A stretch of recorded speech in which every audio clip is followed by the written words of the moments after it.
fait, j'ai été élu au Parlement européen en 2009 et j'ai commencé à m'intéresser au poids des histoires nationales dans la création d'une conscience commune européenne.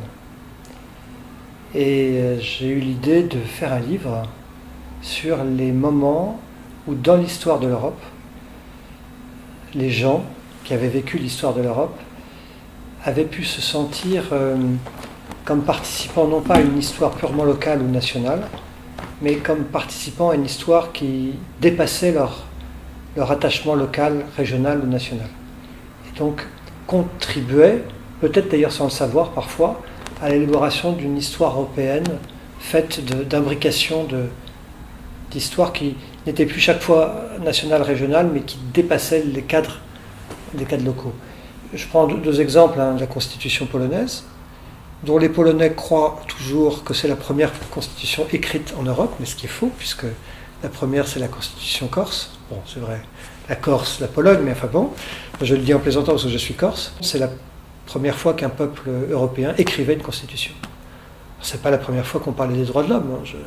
Les Britanniques l'avaient fait largement avant nous, avec la Magna Carta. Mais c'est vrai que nous, les Français, nous croyons que c'est la Déclaration universelle des droits de l'homme qui a tout fait. Et ça, c'est très français. Ben là, les Polonais étaient avant nous. Ça aussi, je l'ai découvert.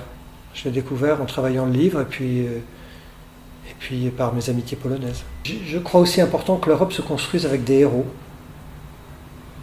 En fait, on admire des gens dans l'histoire, et c'est ça qui fait qu'on admire une histoire et qu'on veut continuer à la poursuivre. C'est Ernest Renan, qui est un philosophe politique français, disait « L'histoire, ça sert en fait à cimenter les peuples, et parce que nous avons fait de grandes choses ensemble dans le passé, nous voulons en faire de plus grandes encore collectivement dans le futur. » Je fais une page spécifique là-dessus, j'appelle ça « Les insurrections de Varsovie », 43-44. C'est pour moi le moment où l'Europe a massivement commencé à dire non au nazisme. Évidemment, il y avait des résistants dès le premier jour, pas dans tous les pays, donc la question n'est pas là, mais le fait qu'un peuple entier se soulève, c'était la première fois.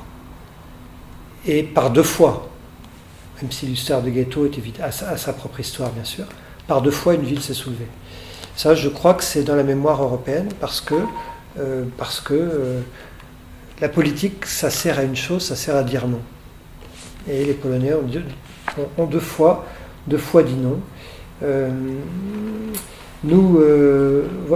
Voilà toutes les raisons qui font qu'au fond, j'ai pensé que parler de la Pologne, c'était important.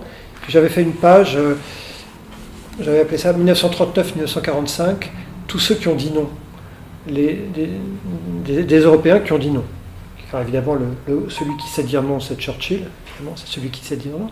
Il dit non d'abord à son propre peuple, en disant vous vous trompez, puis à la terre entière en disant nous ne sommes pas vaincus. Et j'ai retenu Jan Karski comme héros qui dit non. Et c'est vrai, j'ai lu ses livres, et c'est un véritable héros européen. Je pense que la Pologne a d'abord à lutter pour sa liberté. D'ailleurs, le dernier chapitre, c'est Solidarność, de mon livre.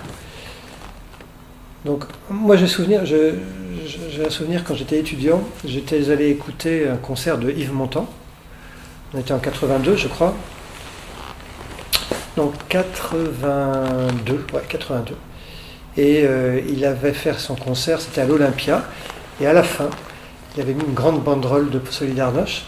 Donc on a été très baignés de Pologne, moi dans mon enfance. Elle était très présente en France à travers l'histoire de Solidarność. D'ailleurs Paris Match, qui est le journal que tout le monde lit en France, faisait ses unes successives sur Lech Walesa, sur le pape bien sûr.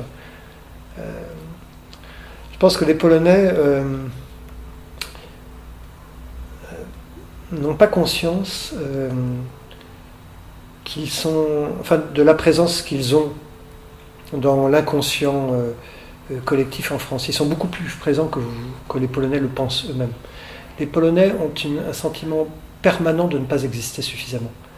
Mais, c'est le sentiment que j'en ai. Alors que c'est un grand pays qui a connu un développement très important en une dizaine d'années. Et encore une fois, dans l'histoire récente, a beaucoup marqué les Français. Ici, on parlait de solidarité. Solidarność, solidarité, pour nous, c'était quelque chose de très, très, très, très, très, très familier. Vous voyez, c'est pas une histoire qui nous est lointaine. Donc, je pense que les Polonais devraient comprendre qu'ils sont plus importants que ce qu'ils croient vraiment.